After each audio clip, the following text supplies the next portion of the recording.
गुफ्तगू करने का हुनर जानते हैं और अपने कम गुफ्तारी के बावजूद मजमे को मुतमईन कर देने का फ़न जानते हैं, मैं हज़रत का इस्तक़बाल करता हूँ इस उम्मीद के साथ कि मोहम्मद का दीवाना कम बोलता है, मोहम्मद का दीवाना कम बोलता है, मगर बात सब मुहतरम बोलता है। चले आओ जन्नत का रास्ता यही है, मोहम्मद का नक्शे कदम बोलता है। और बतौर ख़ास कि महफिल में 100 चराग जलाने के बावजूद, महफिल में 100 चराग जलाने के बावजूद जब तक न आप आए उजाला न हो सका। और सहने चमन को अपनी बहारों पे नाज था, सहने चमन को अपनी बहारों पे नाज था, आप आ गए तो सारी बहारों पे छा गए। हज़रत अपने वाज से हम सब की दिलों की तस्कीन फरमाएं। दरूद शरीफ पढ़ें। अल्लाहुम्मा सल्ली अला मुहम्मदिन नबील उम्मी व अला आलिहि व सहबिहि अजमाइन।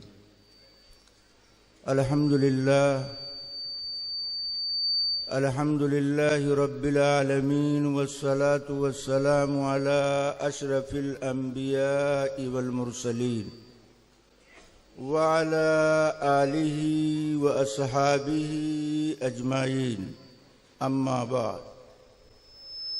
अन अबी ज़र्रिन रज़ियल्लाहु तआला अन्हु क़ाल औसानी या रसूल अल्लाह क़ाल ऊसीक बितक़वल्लाहि अज़्ज़ वजल फ़इन्नहु अज़यनु लिअम्रिका कुल्ली। क़ुल्तु ज़िदनी। क़ाल अलैक बितिलावतिल क़ुरआनि व ज़िक्रिल्लाहि अज़्ज़ वजल फ़इन्नहु ज़िक्रुन लक फ़िस्समा व नूरुन लक फ़िल अर्ज़। क़ुल्तु ज़िदनी। क़ाल अलैक बितूलि सम्ति फ़इन्नहा मतरदतुन लिश्शैतान व औनुन अला अम्रि दीनिक। क़ुल्तु ज़िदनी। क़ाल इय्याक बिकसरति ज़हक फ़इन्न कसरति ज़हक तुमीतुल क़ल्ब व यज़हबु नूरुल वज्ह। क़ुल्तु ज़िदनी। क़ाल क़ुलिल हक़्क़ वलौ कान मुर्रा। क़ुल्तु ज़िदनी। क़ाल ला तख़फ़ फ़िल्लाहि लौमता लाइम। क़ुल्तु ज़िदनी। क़ाल लियुहजिज़का अनिन्नास मा तअलमु मिन नफ़्सिक औ कमा क़ाल अलैहि सलातु वस्सलाम। सदर मोहतरम वाजिबुल एहतराम उलमाए किराम, हाज़रीन जलसा, पर्दा नशीन ख़वातीन इस्लाम। ये माइक वाले ज़रा माइक सही कर ले।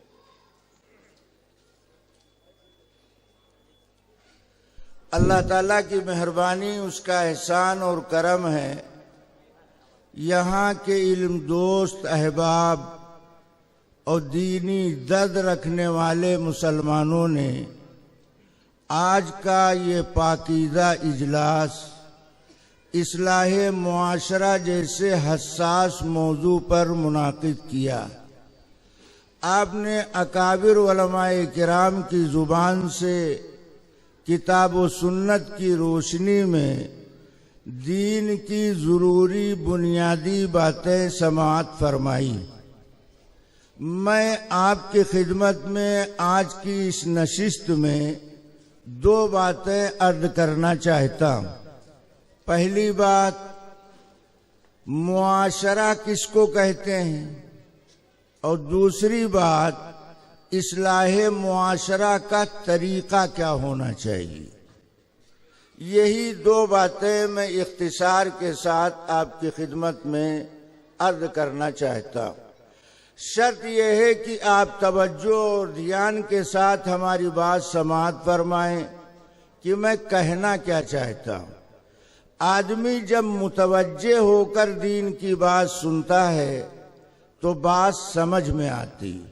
जब बात समझ में आ जाती है तो अमल करने का जज्बा, दाइया, शौक, तलब, तड़प, तमन्ना, ख्वाहिश, चाहत उसके अंदर पैदा होती। और अगर बात ही वो न समझेगा तो अमल करने की तरफ कदम नहीं बढ़ा सकता। इसलिए दीन की बात मुतवज्जे होकर तवज्जो के साथ सुनना चाहिए। एक मर्तबा हुजूर पाक अलैहिस्सलातु वस्सलाम की खिदमत में नबी की बीवियां यानी अज़वाजे मुतहरात, मुसलमानों की रूहानी माँ जमा थी। नबी की बीवी ने सवाल किया कि अल्लाह के रसूल ये बताइए कि आपकी मौजूदा बीवियों में सबसे पहले किसका इंतकाल होगा? तो अल्लाह के नबी ने इरशाद फरमाया, कुन्न अतवलु यदन, जिसका हाथ लंबा होगा उसका इंतकाल पहले होगा। अब नबी की बीवियों ने आपस में हाथ नापना शुरू किया। किसी ने दीवार से हाथ टेक कर नापा, किसी ने लकड़ी लेकर के हाथ नापा और किसी ने धागा लेकर के हाथ नापा। जब नबी की बीवियों ने आपस में हाथ नपव्वल किया तो पता चला पैगंबर की मौजूदा बीवियों में हजरत सौदा रजी अल्लाह ताला अन्हा का हाथ सबसे लंबा। तो नबी की बीवियों ने ये समझा कि सबसे पहले हजरत सौदा का इंतकाल होगा, मगर मामला इसके खिलाफ हुआ। सबसे पहले हजरत ज़ैनब का इंतकाल हुआ। अब नबी की बीवियां सोच में पड़ गईं कि हमने नबी के इरशाद का सही मतलब नहीं समझा। हमने हाथ की लंबाई से गोश्त हड्डी वाले हाथ की लंबाई समझा, ये मुराद नहीं। हाथ की लंबाई से अगर गोश्त हड्डी वाले हाथ की लंबाई मुराद होती तो हजरत सौदा का हाथ सबसे ज्यादा लंबा है, उनका इंतकाल पहले होना चाहिए।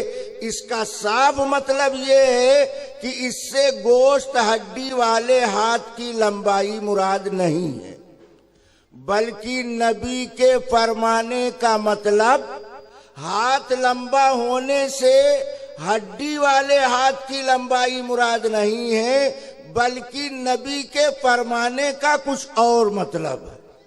अब जब दोबारा नबी की बीवियों ने गौर किया तो एक बीवी ने कहा कि अहले अरब सखावत के मौके पर हाथ की लंबाई का जुमला इस्तेमाल करते हैं कि फला का हाथ बहुत लंबा है, बहुत खुला हुआ है। नबी की बीवियों में हजरत ज़ैनब बहुत ज्यादा सदका खैरात करने वाली थी, इसीलिए मदीना की गलियों में ज़ैनब को उम्मुल मसाकीन के लक़ब से याद किया जाता था। तो नबी की बात समझने के लिए नबी की बीवियों को इतनी मेहनत तवज्जो की जरूरत पेश आई। हमको और आपको भी दीन की बात बहुत तवज्जो के साथ तालिब बनकर, मुहताज बनकर दीन की बात सुनना चाहिए। हम दीन के मुहताज हैं, दीन हमारा मुहताज नहीं। हमें दीन की जरूरत है, दीन को हमारी जरूरत नहीं है। इसलिए दीन की बात बहुत तवज्जो के साथ सुनना चाहिए। अब उन दो बातों को ध्यान से आप सुनिए जो मैं अर्ज करना चाहता हूं। पहली बात, ये जुमला आप इश्तिहार में, पोस्टर में, वलमा खुतबा के बयान में सुनते रहते हैं, मुआशरा मुआशरा मुआशरा। ये मुआशरा किस चीज का नाम है? मुआशरा, सोसाइटी, समाज सब एक ही चीज कहलाती। मुआशरा बनता कैसे, मुआशरा कहते किसको है? इसको आप आसान तरीके पर यूं समझिए कि इस दुनिया में कोई इंसान तन्हा जिंदगी नहीं गुजारता। इस दुनिया में कोई इंसान अकेले जिंदगी बसर नहीं करता। बल्कि दुनिया में जिंदगी गुजारने के लिए हर इंसान को दूसरे इंसान से राब्ता कायम करना पड़ता। एक इंसान का दूसरे इंसान से वास्ता कायम होता, इंसान का इंसान से राब्ता और इंसान का दूसरे इंसान से वास्ता, इसी मजमूए को मुआशरा कहा जाता, इसी मिलन को समाज कहा जाता। जब इंसान दुनिया में तन्हा जिंदगी बसर नहीं कर सकता, अमीर हो, गरीब हो, जवान हो, बूढ़ा हो, हर एक को दूसरे से वास्ता कायम करना पड़ेगा, राब्ता कायम करना पड़ेगा। तो एक मुसलमान का वास्ता, एक मुसलमान का दूसरे इंसान से राब्ता किस तौर पर होना चाहिए, उसी के मजमूए को मुआशरा और समाज कहा जाता है। मुआशरा और समाज का मसला कुरान के अंदर कितना अहम है, आप तवज्जो से बात समाज फरमाएं। पूरे कुरान में 60-62 जगह नमाज पढ़ने का हुक्म आया है। पूरे कुरान में 60-62 जगह नमाज पढ़ने का हुक्म आया है। मगर मैं दावे से ये बात कहता हूं, कुरान सामने रखकर कोई दुनिया का आलिम और इल्म का माहिर कुरान सामने रखकर 4 रकात नमाज पढ़ने का तरीका कुरान में नहीं दिखा सकता। 4 रकात नमाज पढ़ने का मुकम्मल तरीका कुरान के अंदर नहीं लिखा। जबकि नमाज का हुक्म 60-62 जगह पर अल्लाह ने जिक्र किया, नमाज का हुक्म अल्लाह ने दिया, मगर नमाज पढ़ने का तरीका हजरत मुहम्मदुर रसूलुल्लाह सल्लल्लाहु अलैहि वसल्लम ने उम्मत को बताया। नमाज जैसी अहम इबादत जिसका हुक्म तकरीरी अंदाज पर अल्लाह ने 60 से जायद मकाम पर जिक्र किया, मगर 4 रकात पढ़ने का तरीका पूरे कुरान में तरतीब के साथ आयत में बयान नहीं किया। उसका तरीका हजरत मुहम्मदुर रसूलुल्लाह सल्लल्लाहु अलैहि वसल्लम ने उम्मत को बताया। इसके बरखिलाफ मुआशरे का मसला कुरान की जुबान में, मुआशरे का मसला कुरान की नजर में कितना अहम है। मुआशरे का एक मसला है जिसको कुरान की जुबान में इस्तीजान कहा जाता है। इस्तीजान का मतलब किसी अजनबी आदमी के मकान में बगैर इजाजत के दाखिला मत लो। जब तक मालिक मकान में दाखिल होने की इजाजत न दे, आने वाले को गैर के मकान में दाखिल नहीं होना चाहिए। इस मसले को कुरान की जुबान में इस्तीजान का मसला कहा जाता है। उलमाए किराम जानते हैं, सूरह अहज़ाब की 2 रुकू की आयत में अल्लाह ताला ने इस एक मसले को जिक्र फरमाया है जिसका ताल्लुक समाज से है, जिसका ताल्लुक मुआशरे से है। सूरह हुजरात की आयतों में अल्लाह ताला ने मुआशरा और समाज से मुताल्लिक मसाइल को तफसील से जिक्र किया। नमाज पढ़ने का तरीका तफसील से कुरान ने नहीं बताया, समाज सुधारने का तरीका, मुआशरे को अच्छा बनाने का उसूल अल्लाह ने कुरान में जिक्र फरमाया है। इससे मुआशरे की अहमियत का अंदाजा होता है। इतनी बात समझ में आई? अरे बात समझ में आ रही? कौन कौन समझ रहा है? जरा हाथ उठाओ। माशाअल्लाह सब समझ रहे हैं। ऐसे समझदार तो कभी कभी हाथ आते हैं, ऐसे समझदार तो कभी कभी हाथ लगते हैं जो एक ही झटके में समझना शुरू कर देते। अब हमको ज्यादा मेहनत करने की जरूरत नहीं पड़ेगी। जब आप इशारे में बात समझते हैं तो उसको ज्यादा खोलने की जरूरत नहीं है। समाज की अहमियत का पता आपको चला। अब आगे समझिए। दीन का हम में से हर मुसलमान मुहताज है। दीन सीखना, दीन मालूम करना, ये हर मुसलमान की जिम्मेदारी। हजरत मोहम्मदुर रसूलुल्लाह सल्लल्लाहु अलैहि वसल्लम ने इस दीन को दुनिया के इंसानों तक कैसे पहुंचाया।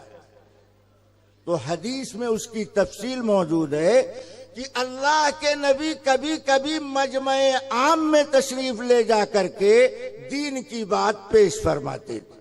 दीन पेश करने का नबी का तरीका ये भी है। और कभी कभी ऐसा होता कि दीन सीखने वाला तालिब बन करके नबी की मजलिस में आता और नबी से गुजारिश करता, अल्लाह के नबी हमें दीन की एक बात बता दीजिए। अल्लाह के नबी दीन सीखने वाले तालिब का ख्याल करते हुए मजलिस में बिठाकर उसको दीन सिखाया करते थे। गोया मालूम हुआ नबी का एक तरीका वो भी है और नबी का एक तरीका ये भी है। नबी जब दीन सिखाते थे तो अंदाज आपका क्या होता था। मुस्लिम शरीफ की हदीस में तफसील बयान की गई। नबी के दीन सिखाने का अंदाज क्या होता था। अल्लाह के नबी सामईन हाजरीन के दिल में जज्बे अमल बेदार करने के वास्ते गुफ्तगू का अंदाज और तरीक इस तौर पर इख्तियार फरमाते।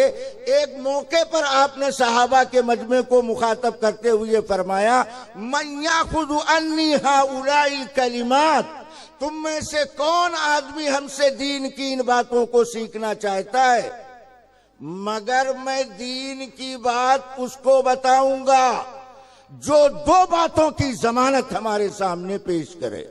पहली जमानत फयामलु बिहिन, सबसे पहले मैं दीन की इस बात पर अमल करूंगा।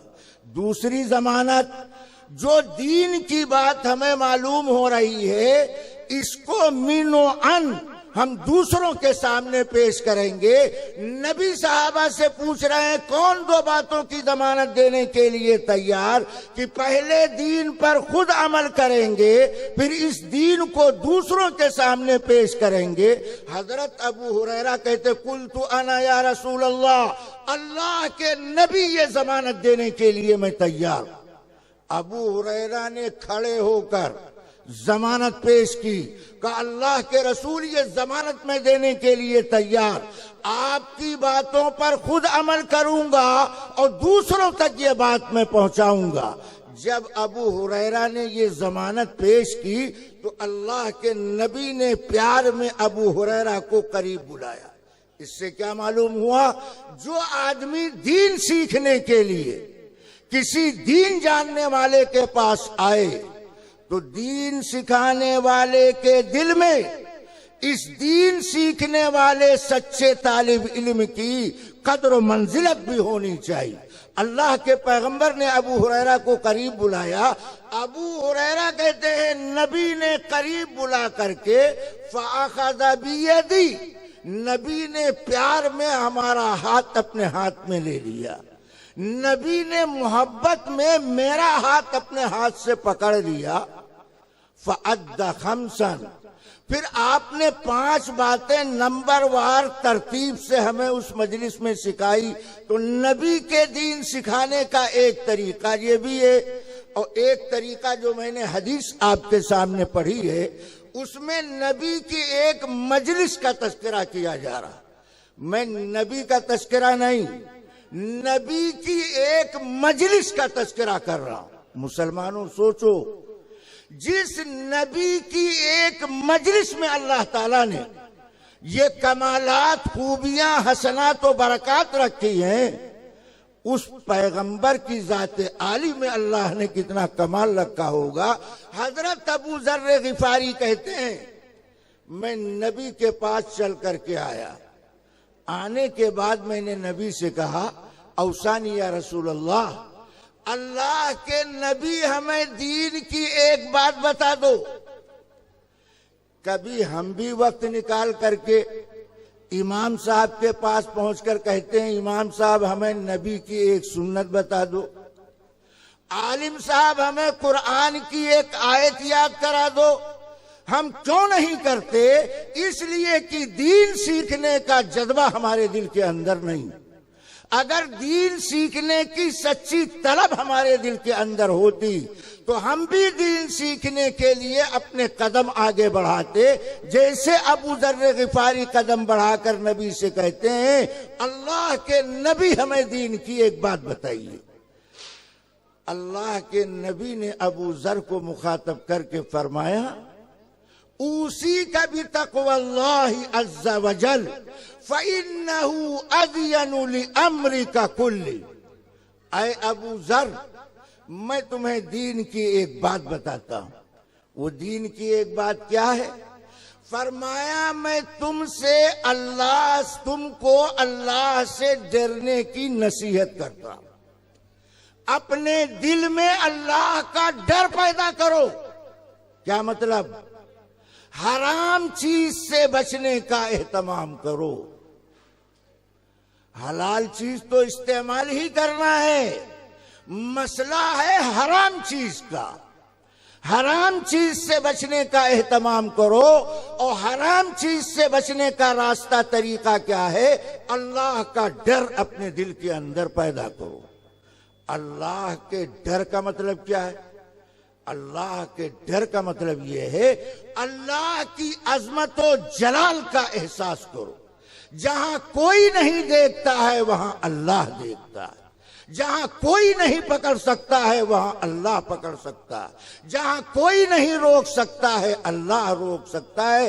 ऐ अबू जर, अल्लाह का डर अपने दिल में पैदा करो। हराम चीज से बचने का एहतमाम करो। नबी ने अमल भी बताया, ध्यान से सुनो। नबी ने अमल भी बताया, अमल का फायदा भी सुनाया। क्यों? अगर अमल का फायदा मालूम होगा तो आमिल के दिल में अमल करने का जज्बा पैदा होगा। कहा, अबू जर, हराम चीज से बचने का एहतमाम करो। अगर ये अमल तुम अपनी जिंदगी में दाखिल कर लोगे, फ़इन्नहु अज़यनु लिअम्रिका कुल्ली, तो दुनिया आखिरत की हर परेशानी से बच जाओ। आज हर आदमी कहता, मौलाना बड़ी परेशानी, बड़ी हैरानी, बड़ी मुश्किलात।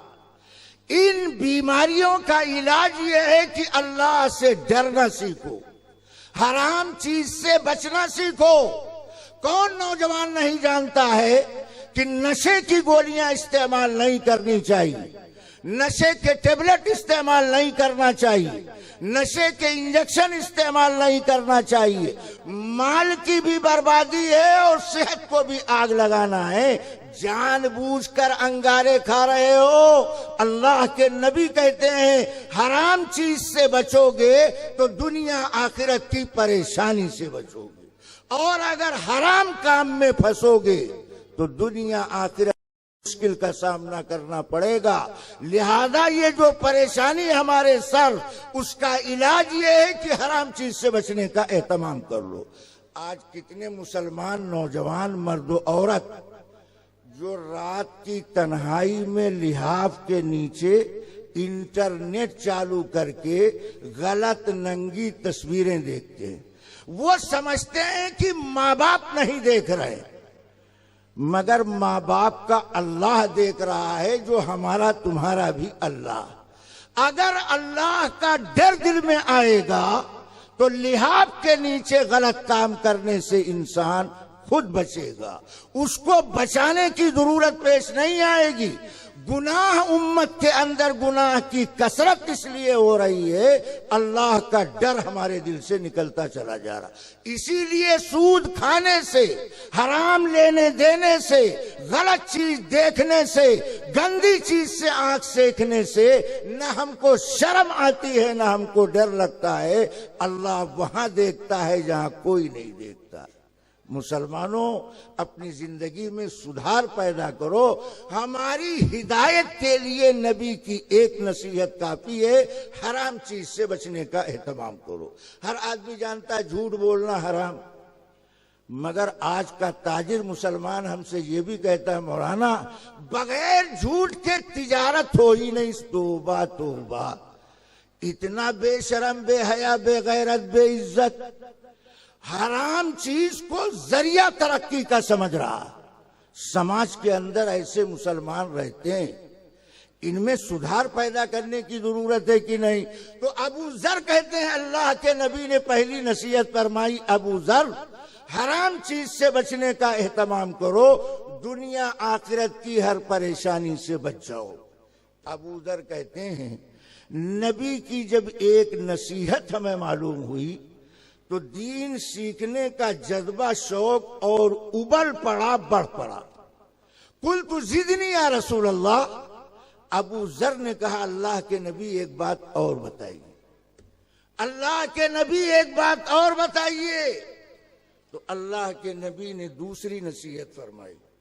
अबू जर कहते हैं मैंने जब कहा जिदनी या रसूल अल्लाह, आपने तो बड़ी प्यारी मीठी बात बताई है, अल्लाह के नबी एक बात और बताइए। तो अल्लाह के नबी ने फरमाया अलैका बितिलावतिल कुरआन व जिक्रिल्लाहि अज़्ज़ व जल फ़इन्नहा ज़िक्रुन लका फ़िस समा व नूरुन लका फ़िल अर्द।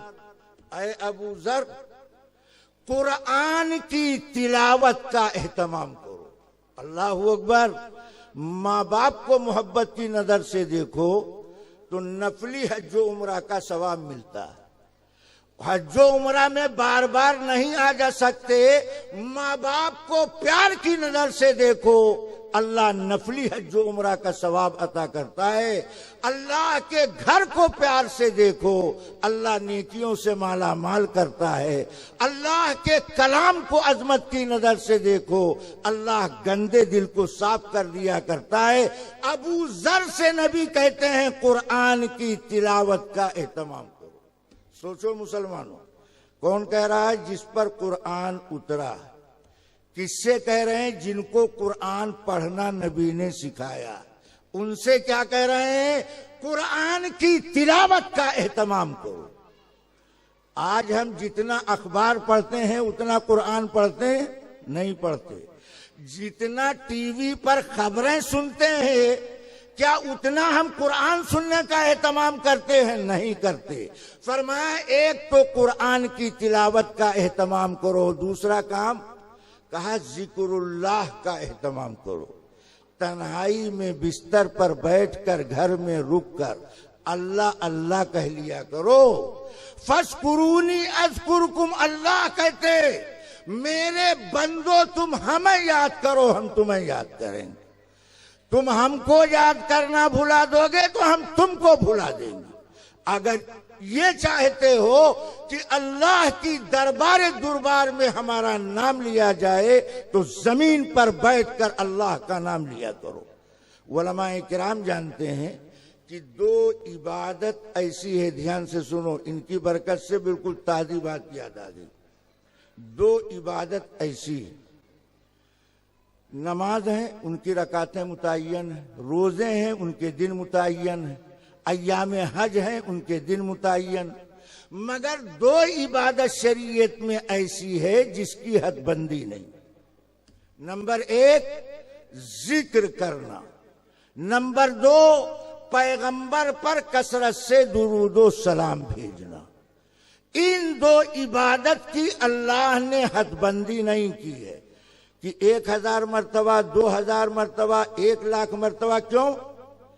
इसलिए कि दुनिया में मुसलमानों के अलग अलग ज़ौक शौक हैं। एक आदमी 100 मरतबा अल्लाह का नाम ले सकता है और एक आदमी 1000 मरतबा ले सकता है। एक आदमी 300 मरतबा नबी पर दुरूद भेज सकता है, एक आदमी हर दिन 500 मरतबा नबी पर दुरूद भेज सकता है। तो अल्लाह अगर हदबंदी कर देता तो उम्मत के लिए मुश्किल खड़ी हो जाती। अल्लाह ने मुतलक रखा, हर आदमी अपनी ज़ौक के मुताबिक कसरत से अल्लाह को याद करो और कसरत से पैगंबर पर दुरूद व सलाम भेजो।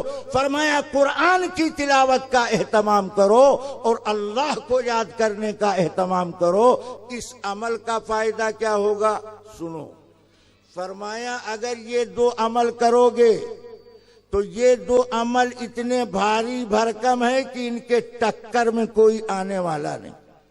जो जिक्र करेगा, कुरआन पढ़ेगा, अल्लाह के नबी कहते हैं उसका तज़किरा आसमान में अल्लाह के दरबार में उसका जिक्र किया जाएगा। और अल्लाह जमीन पर उसके कल्ब में एक नूर पैदा करेगा, यानी अल्लाह उसको नेक काम करने की तौफीक अता करेगा। जो अपना रिश्ता अल्लाह के कलाम से जोड़ेगा, जो अपना दिल अल्लाह की याद में डालेगा, उसका तस्करा आसमान पर किया जाएगा, जमीन पर उसे अच्छे काम करने की तौफीक अता की जाएगी। अबू ज़र कहते हैं ये दो बातें मालूम होने के बाद मैंने कहा कुल तु ज़िदनी या रसूल अल्लाह, अल्लाह के नबी एक बात और बताइए। मुफ्ती साहब के पास कोई मसला पूछने पहुंचा, उसने एक मसला वजू का पूछा, एक मसला नमाज का पूछा। उसके बाद कहा मुफ्ती साहब एक मसला वरासत का है। तो मुफ्ती साहब की भी पेशानी पर बल आ जाता है, हमें आज ही सारा दीन सीख लोगे, फिर आकर के पूछ लेना। अबू ज़र ने कहा दीन की एक बात बताओ, नबी ने दो बात बताई। फिर अबू ज़र कहते हैं ज़िदनी या रसूल अल्लाह, अल्लाह के नबी एक बात और बताइए। इस मजलिस में अबू ज़र ने नबी से 7 मरतबा ये दरख्वास्त की, अल्लाह के नबी एक बात और बताइए, एक बात और बताइए। 7 मरतबा अबू ज़र ने यह दरख्वास्त किया। अबू ज़र की हर दरख्वास्त पर नबी ने एक अमल सिखाया और उसका फायदा बताया, एक अमल सिखाया उसका फायदा बताया। मैंने 2 अमल नबी का आपके सामने जिक्र किया, उसका फायदा जिक्र किया। अबू ज़र कहते हैं ज़िदनी या रसूल अल्लाह, अल्लाह के नबी एक बात और बताइए। तो अल्लाह के नबी ने तीसरी नसीहत फरमाई। नौजवान ध्यान से सुने, नबी ने तीसरी नसीहत फरमाई, इरशाद फरमाया इय्याका बितूल सम्ति अलैका बितूल सम्ति फइन्नहा मतरदतुन लिश्शैतान व औनुन अला अम्रि दीनिक। ऐ अबू ज़र, ज्यादा खामोश रहने की आदत डालो। हम दीन सिर्फ रोजा नमाज को समझते हैं, जिंदगी के इन आमाल को हम दीन नहीं समझते। नबी इनको दीन बता रहे हैं। आए अबू ज़र, ज्यादा खामोश रहने की आदत डालो। क्यों?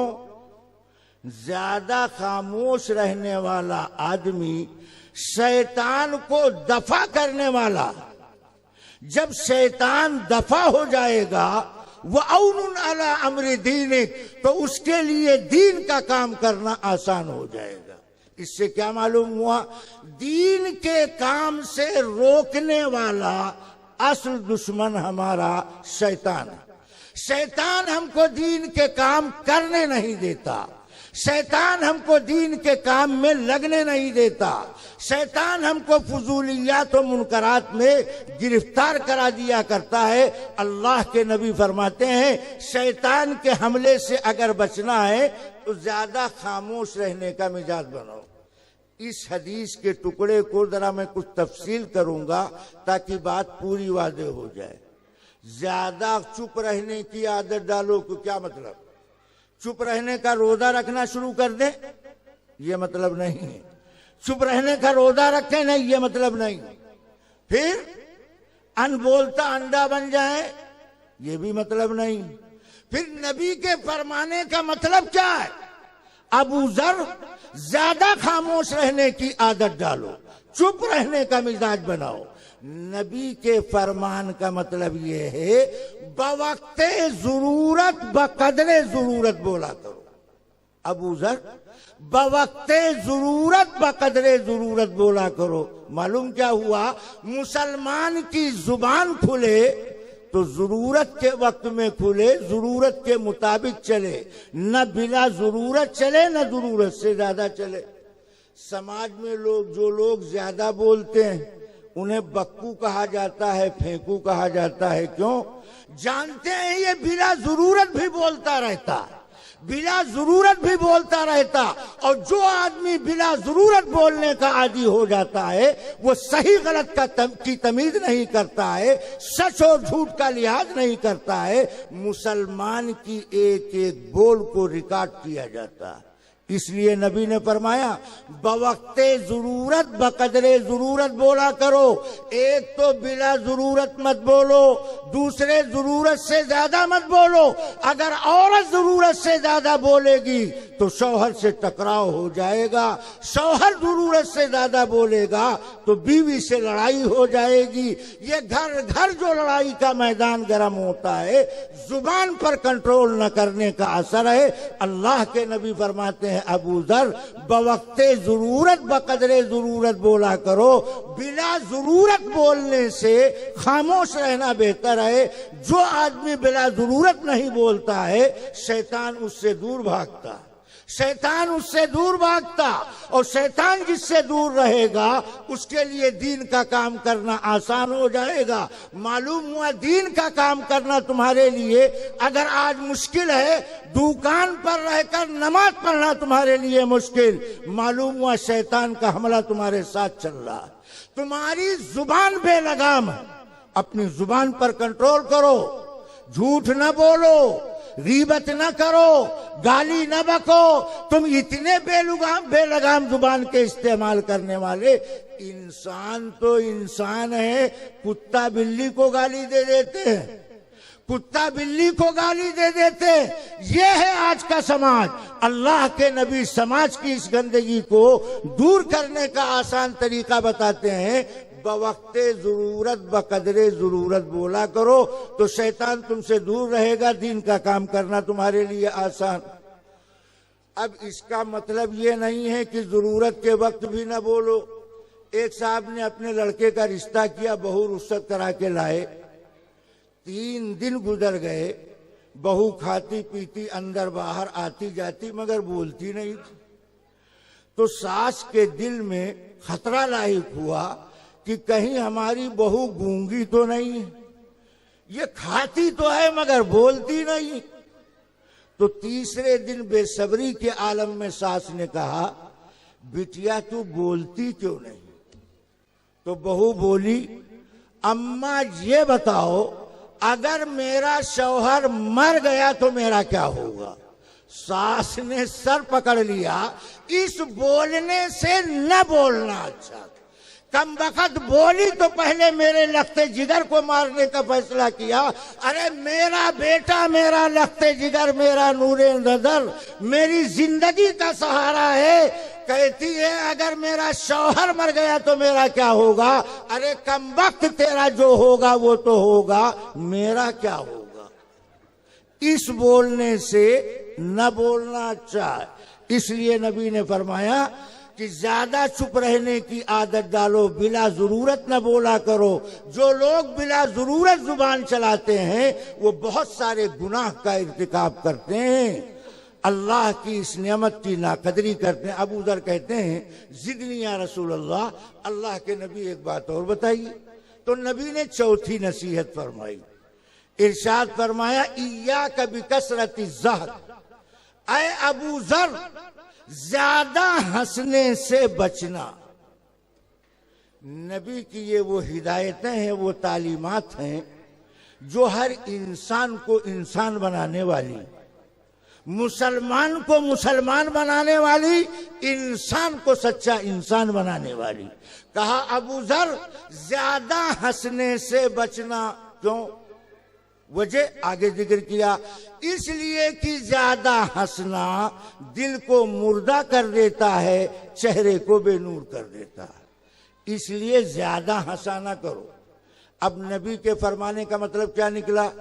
नबी ज्यादा हंसने से मना कर रहे हैं, मुतलक हंसने से मना नहीं कर रहे। इमाम साहब असर के बाद अपने हुजरे में बैठे और मुक्तदी के साथ बात करते करते हंसने लगे। इमाम साहब हंसे, उनके सामने के दांत नजर आ गए। मुक्तदी साहब दूसरे पहुंचे, उन्होंने इमाम की पीठ पर फतवा चिपका दिया कि इमाम साहब को हंसने का सुन्नत तरीका मालूम नहीं। नबी तबस्सुम फरमाते थे, नबी मुस्कुराते थे, नबी की लबों पर लकीरें होती थी जब आप हंसते। हमारा इमाम हंसता है तो उसके सामने के दांत नजर आते हैं। हालांकि ये इमाम जानता है कि नबी के हंसने का सुन्नत तरीका क्या। ये जिसने फतवा चपकाया ये अधूरी बात जानता, आधी बात जानता। इसलिए कभी दीन की बात न अधूरी बताया करो न अधूरी सिखाया करो। दीन की बात पूरी है, पूरी बताया करो, अधूरी न बताया करो। हंसने में नबी का सुन्नत तरीका क्या। कभी नबी मुस्कुराते थे और कभी कभी नबी खुल के हंसते थे तो आपके सामने के दांत नजर आ जाते थे। अल्लाह के नबी एक दिन सहाबा के दरमियान खिताब फरमा रहे, बयान करते करते नबी ने कोई हंसी की बात फरमाई। हजरत उमर उस दिन बयान में देर से पहुंचे। जब उमर पहुंचे तो अल्लाह के नबी उस हंसी की बात बयान करने के बाद उस बात पर हंस रहे थे। उमर ने पहुंचकर नबी को हंसता देखा। मुसलमानों ध्यान से सुनो, उमर ने नबी को हंसता देखा तो उमर को नबी का हंसना अच्छा लगा। ये उमर नबी को इतना चाहते, नबी का हंसना उमर को अच्छा लगा। और इतना अच्छा लगा कि उमर ने वहीं खड़े खड़े नबी को दुआ दे दिया। और दुआ में हजरत उमर ने कहा, अधकल्लाहु सिन्नका या रसूल अल्लाह, अल्लाह के रसूल अल्लाह आपको हंसता रखे, अल्लाह के रसूल अल्लाह आपको हंसता रखे। मालूम क्या हुआ, नबी कभी कभी हंसते भी थे और नबी जब हंसते तो सहाबा को नबी का हंसना भी अच्छा लगता। नबी कह रहे हैं अबू जर ज्यादा हंसने से बचना। उमर दुआ क्या दे रहे हैं, अधकल्लाहु सिन्नका या रसूल, अय अल्लाह के रसूल अल्लाह आपको हंसता रखे। तो उमर की दुआ का मतलब क्या। दो बातें ध्यान से समझो। हदीस के इस टुकड़े से एक बात तो ये मालूम हुई कि छोटा आदमी बड़े आदमी को दुआ दे सकता। यहां उमर ने नबी को दुआ दिया। अगर छोटे का बड़े के लिए दुआ करना बुरा होता तो अल्लाह के नबी नकीर फरमाते। इससे नबी की रिजा, नबी की मर्जी मालूम हुई। कभी कभी छोटे को बड़े के लिए दुआ करना चाहिए। दूसरे, हजरत उमर की इस दुआ से ये सवाल कि उमर कह रहे हैं अल्लाह के रसूल अल्लाह आपको हंसता रखे। तो उमर की दुआ का मतलब क्या है। तो मुहद्दिसीन ने उमर की दुआ का मतलब ये बयान किया, अदाम अल्लाहु फरहक या रसूल अल्लाह, अय अल्लाह के रसूल अल्लाह आपको खुशखुर्रम रखे, अय अल्लाह के रसूल अल्लाह आपको खुशखुर्रम रखे। ये दुआ उमर ने नबी को दिया। नबी बयान कर रहे हैं, एक सहाबी है हजरत जरीर बिन अब्दुल्ला, वो नबी के बयान में आए। मजमा इतना कसीर था कि जरीर को बैठने के लिए सहन में फर्श पर जगह खाली नहीं मिली। जरीर दूर खड़े हैं। नबी ने बयान करते करते जरीर को खड़ा देख लिया तो अल्लाह के नबी ने अपनी चादर, अपनी कमली जरीर के पास भिजवाया। कहा, जरीर मेरी चादर बिछाकर तुम बैठ जाओ। मुसलमानों, नबी के दिल में दीन सीखने वाले की इतनी कदरो मंजिलत है कि नबी अपनी चादर फर्श पर उसके लिए बिछाने के वास्ते तैयार। जब जरीर के पास नबी की चादर पहुंची तो ये नबी के सहाबा तो नबी के सच्चे आशिक थे। उन्होंने नबी की चादर को सीने से लगाया, आंख से बोसा दिया और एहतराम के साथ नबी के दरबार में वापस कर दिया कि वो चादर जो नबी के कंधे पर रहती हो, वो कमली जिसका जिक्र कुरान करता हो, उस पर नबी का गुलाम उसे बिछा करके बैठे, ये अच्छा नहीं लगता है। जरीर बिन अब्दुल्लाह ने नबी की इस अदा में वहीं खड़े खड़े नबी को दुआ दे दिया। जरीर बिन अब्दुल्लाह दुआ में कहते हैं, अकरमकल्लाहु ताला कमा अकरमतनी, अल्लाह के रसूल जैसे आपने हमारा इकराम फरमाया है अल्लाह आपका इकराम फरमाए, जैसे आपने हमारा इकराम फरमाया है अल्लाह आपका इकराम फरमाए। यहाँ छोटे ने बड़े को दुआ दिया। और एक वाकया हदीस में ऐसा भी आपको मिलेगा कि हजरत उमर जब उमरा करने जा रहे हैं तो नबी से मिलने गए। जब नबी से उमर मिलने गए तो नबी ने कहा, उमर उमरा के सफर पे जा रहे हो, अपनी दुआ में हमको फरामोश न करना। यहां बड़े ने छोटे से दुआ की दरखास्त किया, मालूम हुआ उम्मत को इस पर अमल करना चाहिए। अबू ज़र गिफारी कहते ज़िदनी या रसूल अल्लाह, अल्लाह के नबी एक बात और बताइए। तो नबी ने 5वीं नसीहत फरमाई। नबी ने अबू ज़र को मुखातब करते हुए इरशाद फरमाया, कुलिल हक़ वलौ कान मुर्रा, ऐ अबू ज़र सच बात कहो चाहे सुनने वालों को गरा मालूम। ऐ अबू ज़र हक बात बोलो चाहे सुनने वालों को नाखुशगवार मालूम। मालूम क्या हुआ? हमेशा सच बात लोगों को बतानी चाहिए, गलत बात न बताओ। जो दीन में है नहीं उसको दीन बताओ नहीं। कुलिल हक़ वलौ कान मुर्रा, सच बात कहो अगरचे सुनने वालों को नाखुशगवार हो। हक बात बोलो अगरचे सुनने वालों को गरा मालूम हो। मगर जरा रिवायत के टुकड़े का मतलब भी समझ लो। बोलने वाले को बोलने का करीना सलीका तरीका भी मालूम होना चाहिए। हर चीज के लिए एक तरीका है, एक रास्ता है। सच बात कहने का तरीका भी होना चाहिए। बात कितनी सच्ची क्यों ना हो, लेकिन तरीका अगर भोंडा होगा तो फायदे के बजाय नुकसान हो जाएगा। इसलिए हमेशा सच बात को तरीके करीने सलीके से कहना चाहिए। मैं आप मजमे से एक मिसाल देके पूछता हूं, इतने सारे लोग मौजूद हैं, दूर तक बैठे हुए लोग नजर आ रहे हैं, मगर मैं एक मिसाल देता हूं और दावे से ये बात कहता हूं, आप में से एक आदमी उस सच्ची बात को बोलने के लिए तैयार नहीं होगा। बात सच्ची, मगर इस मजमे में से एक आदमी भी बोलने के लिए तैयार नहीं। या अल्लाह, आप सोच रहे होंगे मौलाना बैकग्राउंड बहुत टाइट कर रहे हैं। बात सच्ची और एक आदमी कहने के लिए तैयार नहीं। वाकया यह है कि वाकई कोई नहीं कहेगा। सुनो, हर आदमी अपनी बीवी को बेगम, जोरू, बीवी, जौजा, मैडम सब जुमले इस्तेमाल किए जाते हैं। घर में बच्चा रहता था, रोजाना अब्बा को बोलते सुनता था, मैडम इधर आओ, बेगम इधर आओ, जौजा इधर आओ, अहलिया इधर आओ, बीवी इधर आओ। सुबह हुई तो बेटा बोला, अब्बा की मैडम इधर आओ, अब्बा की बेगम इधर आओ। अब अगर अम्मा में हया होगी, कुछ तबई शर्म होगी, तो चिमटा लेकर के अपनी औलाद को दौड़ा लेगी। अबे कमबख्त, ये तेरे बाप को बोलने का पावर हासिल है, तुझे बोलने का पावर हासिल नहीं है। ये बात सच है, मगर बाप बोलने का पावर रखता है। बात सच्ची है, मगर बेटा बोलने का पावर नहीं रखता।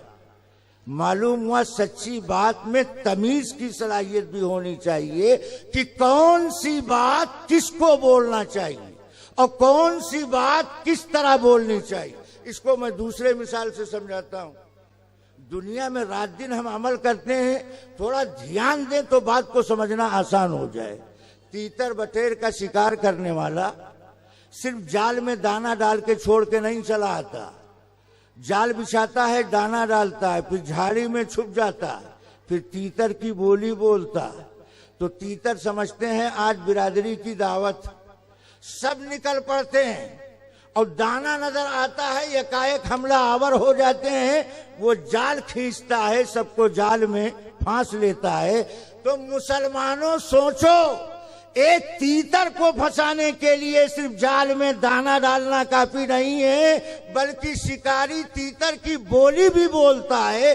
तीतर शिकारी की बोली की शिकार होकर शिकार हो जाता है। सच्ची बात कहने का करीना, तरीका, सलीका, हुनर होना चाहिए। सच्ची बात में अल्लाह ने असर रखा है। अल्लाह के नबी अबू दर से कहते हैं, सच्ची बात कहो अगरचे सुनने वालों को नाखुशगवार मालूम हो। इसीलिए वलमा ने सच्ची बात कहने के लिए 3 कैदें, 3 शर्तें जिक्र की। सच्ची बात कहने में 3 चीजों का लिहाज रखना चाहिए। पहली चीज, नीयत अच्छी हो, अल्लाह को राजी करने के लिए बोल रहे हो, वाहवाही हासिल करने के लिए न कह रहे हो। दूसरी शर्त, बात सच्ची हो, नीयत पक्की है, बात कच्ची है, काम नहीं चलेगा। नीयत सच्ची हो, बात भी पक्की हो। और तीसरी शर्त, तरीका हमदर्दाना हो। जिसको वो बात बता रहे हैं उसकी हमदर्दी मलहूज खातिर हो, उसको जलील करना मकसद ना हो, उसको समाज में नंगा रुस्वा करना मकसद ना हो। इसीलिए मैं कहता हूं मुसलमानों, गुनाह से नफरत करो, गुनहगार से नफरत मत करो। अगर गुनहगार से नफरत करोगे तो कभी उसकी जिंदगी की इस्लाह नहीं हो सकती। अगर बेनमाजी से नफरत करोगे, बेनमाजी नमाजी नहीं बनेगा। अगर जुआरी से नफरत करोगे, वो शराब पीना नहीं छोड़ेगा।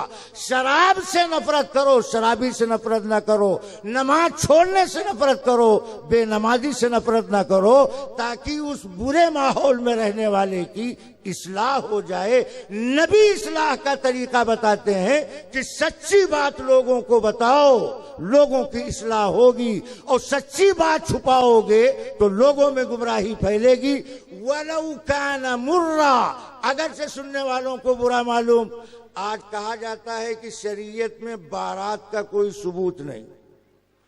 नबी किसी एक निकाह में बाराती बन के वो गए हों, हमें कोई एक मिसाल दे दे।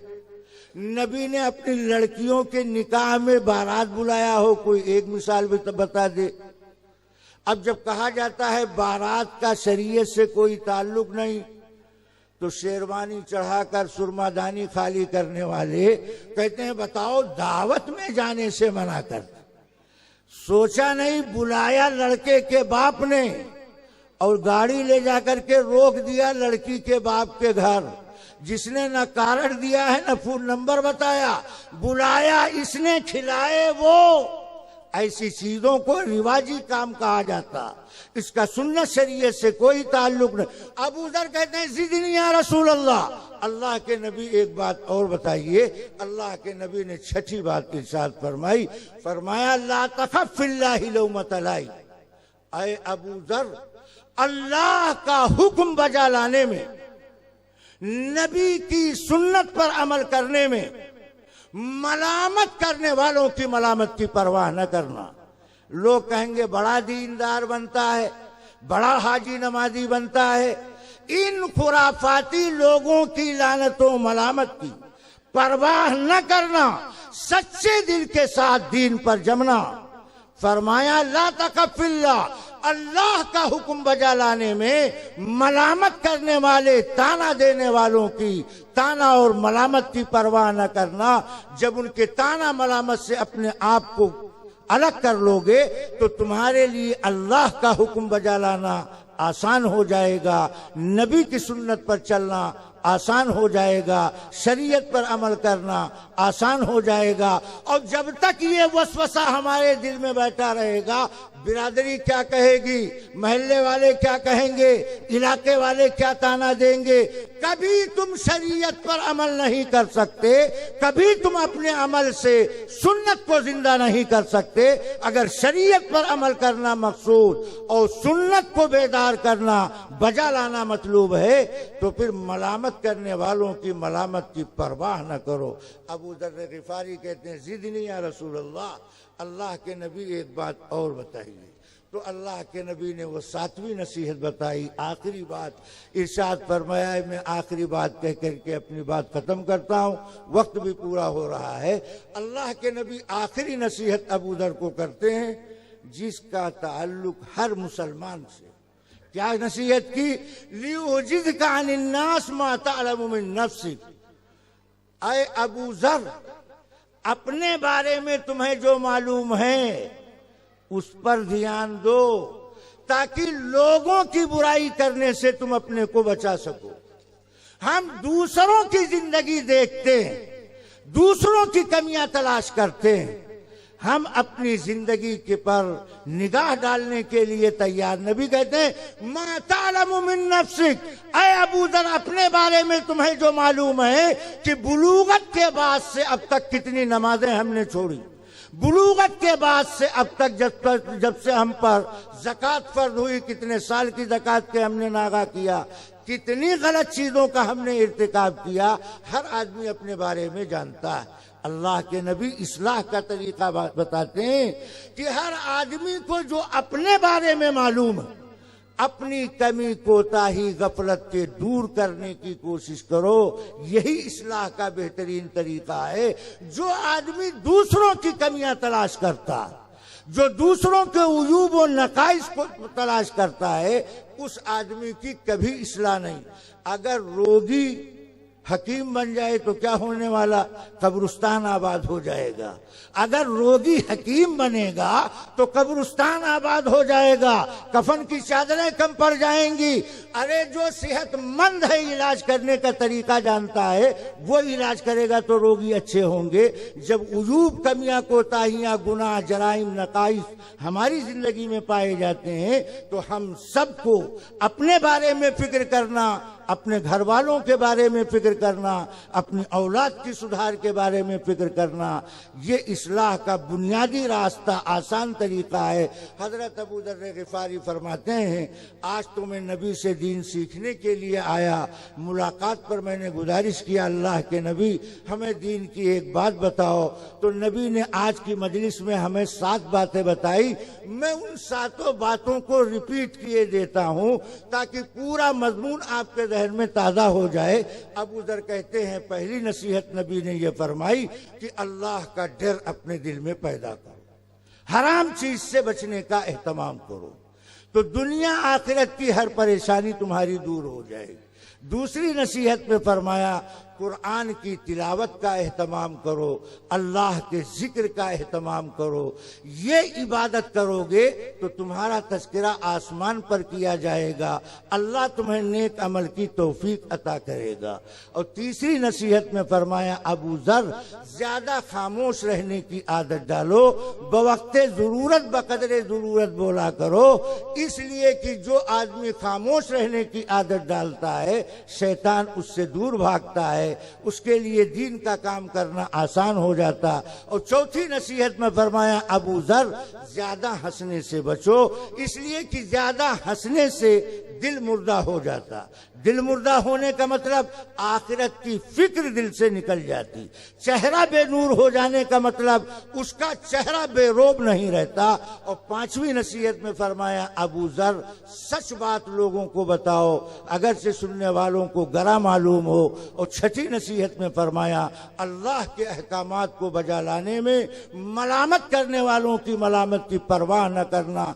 अल्लाह का हुक्म रहे, नबी का तरीका साथ चले, चाहे सारे लोग नाराज हो जाएं, सौदा सस्ता है। और 7वीं नसीहत में अल्लाह के पैगंबर ने फरमाया, अबू ज़र अपने बारे में जो मालूम है, अपनी कमी कोताही दूर करने की फिक्र करो, ताकि दूसरों को यूब व नकाइस जमा करने की बुराई से अपने आप को बचा सको।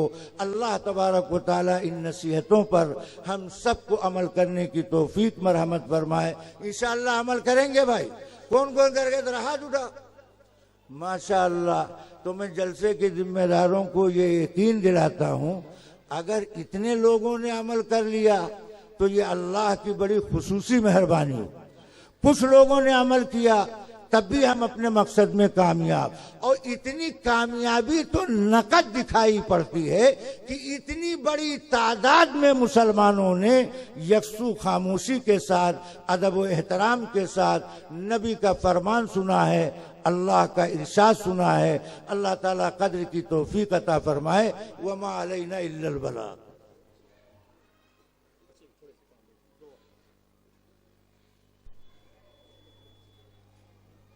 माशाअल्लाह, अल्लाह ताला जज़ाए खैर अता फरमाए कि वक्त तमाम हुआ, वाज अभी बाकी है। वक्त तमाम हुआ, वाज अभी बाकी है। उम्रे दवाम चाहिए इस बहर बेकरां के लिए। इंशाअल्लाह मज़ीद उमर ने वफ़ा की तो दोबारा हम इस इजलास को मुनाकिद करेंगे और इंशाअल्लाह यही स्टेज होगा और यही ख़तीब होंगे और इंशाअल्लाह अवाम भी यही होगी, मुंतज़िम भी होंगे और हम सब हजरात होंगे। अल्लाह रब्बुल आलमीन ये मौका हमें बार बार मुयस्सर फरमाए। इजलास अल्हम्दुलिल्लाह अपने आबोताब के साथ मुकम्मल हुआ और अपनी आखिरी मंजिलों तक पहुँचा। अल्लाह रब्बुल आलमीन का बेहद शुक्र है, उसका एहसान है। अल्लाह के शुक्र के साथ साथ मैं चंद और हजरात का शुक्रिया अदा करता हूँ, क्योंकि मल्लम यशकुरिन्नास लम यशकुरिल्लाह, जिसने लोगों का शुक्रिया अदा नहीं किया तो उसने दर हकीकत अल्लाह का भी शुक्रिया अदा नहीं किया। अल्हम्दुलिल्लाह इजलास के आगाज़ में जब ये बात तय हुई कि इजलास करना है, कुछ हजरात की राय आई, तो बहरहाल उम्मीद इतनी नहीं थी जहाँ तक हम लोग पहुँचे, लेकिन बहरहाल शायर ने क्या खूब कहा है कि मैं अकेला ही चला था जानिबे मंजिल मगर, मैं अकेला ही चला था जानिबे मंजिल मगर, राह रो आते गए और काफ़िला बनता गया। अल्हम्दुलिल्लाह बहुत बड़ा काफ़िला तैयार हो गया है। मैं तमाम कारकुनान, रज़ाकार हजरात, मुआविनीन हजरात का शुक्रिया अदा करता हूँ। अल्लाह रब्बुल इज़्ज़त खूब जज़ाए खैर अता फरमाएँ। ख़ास तौर पर मैं कुछ नाम गिना देता हूँ उनकी हौसला अफजाई के लिए, वरना तमाम हजरात इसके अंदर शरीक हैं। मोहम्मद आसिफ, मोहम्मद हारून, हाजी दिलशाद, अब्दुल हादी, मोहम्मद माशूक, कुदरतुल्लाह, मोहम्मद रईस, मौलाना इरशाद, मौलाना अब्दुल अलीम, और इसके साथ साथ मदरसा अरबिया नूरुल मदनी मस्जिद के असातिज़ा और तलबा की खिदमत को अल्लाह कबूल फरमाए और दारैन के अंदर जज़ाए खैर अता फरमाए और खूब बेहतरीन नेमल बदल अता फरमाए। इसके साथ साथ मैं शुक्र अदा करता हूँ मौलाना अब्दुल हकीम साहब और मौलाना कमल हुदा साहब का, जिन्होंने अपनी कीमती मशवरों से इजलास को खूब तर बनाया।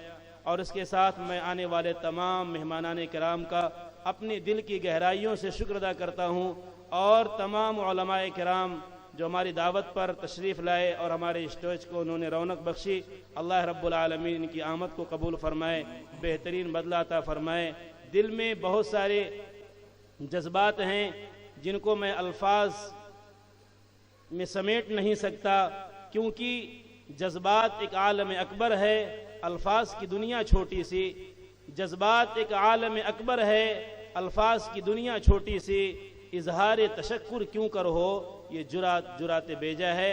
अब आइए मैं इन तमाम कलिमात के साथ दुआ करता हूँ अल्लाह रब्बुल आलमीन हम सबको कबूल फरमाए, इजलास को कबूल फरमाए, तमाम मुंतज़मीन को कबूल फरमाए, मुआविनीन को कबूल फरमाए। इंशाअल्लाह प्रोग्राम का इख्तिताम हज़रत की दुआया कलिमात पर और दुआ के ज़रिए से होगा। इख्तिताम के बाद नमाज होगी और नमाज के बाद मेहमानान किराम के लिए खाने का नज़्म है। जो मेहमानान किराम हमारे आए हुए हैं वो खाना तनावुल फरमा करके तशरीफ़ ले जाएँ। औरतों से गुजारिश है जो हमारी माएँ बहनें ख़वातीन मस्जिद के बालाई हिस्से में हैं, वो प्रोग्राम के ख़त्म होने के बाद खामोशी के साथ, इत्मीनान के साथ उनके लिए जो रास्ता तय किया गया है वो अपने रास्ते से नहायत इत्मीनान के साथ निकल जाएँ। हज़रत दुआ फरमाएँ।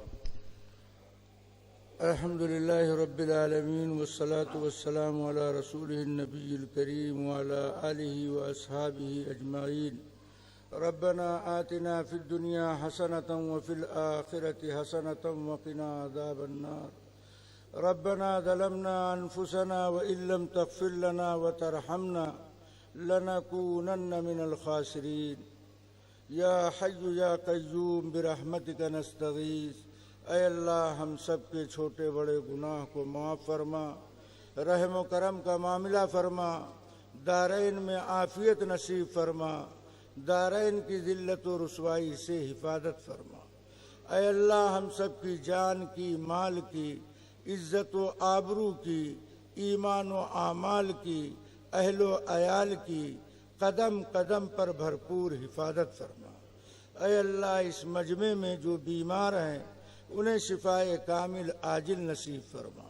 जो परेशान हाल हैं उनकी परेशानियां दूर फरमा। ऐ अल्लाह सबको हलाल पाकीज़ा तय्यब बाबरकत रोज़ी नसीब फरमा। ऐ अल्लाह सबको हलाल कारोबार नसीब फरमा। जो बे औलाद हैं उन्हें नेक साले औलाद अता फरमा। जिनकी औलाद नालायक नाफरमान है, ऐ अल्लाह तू अपने करम से उनकी औलाद को मुती फरमा, बरदार फरमा। ऐ अल्लाह जिनके घरों में ज़ौजैन के माबैन इख्तिलाफ है, दूरियां हैं, ऐ अल्लाह अपने करम से आपस में प्यार मोहब्बत पैदा फरमा। घर में अमन व अमान पैदा फरमा, खुशगवार जिंदगी नसीब फरमा। ऐ अल्लाह, हम में से जिन लोगों से जिन्होंने भी जिस काम के लिए दुआ की दरख्वास्त की हो, ऐ अल्लाह अपने करम से, अपने फजल से उन सब के जायज़ मकासद में कामयाबी नसीब फरमा। ऐ अल्लाह, जिन भाइयों ने, दोस्तों ने इस इस्लाही प्रोग्राम को मुनाकिद किया और इसके इनेकाद में जिस तरह भी हिस्सा लिया, ताउन किया, शिरकत किया, कामयाब किया, ऐ अल्लाह उन सब को दोनों जहान में भलाई नसीब फरमा।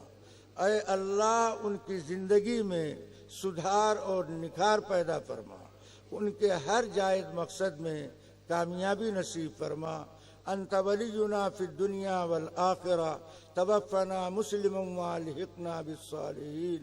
व सल्लल्लाहु तआला अला खैरि खल्क़िही मुहम्मदिन व आलिही व असहाबिही अजमाईन बिरहमतिका या अरहमर राहिमीन।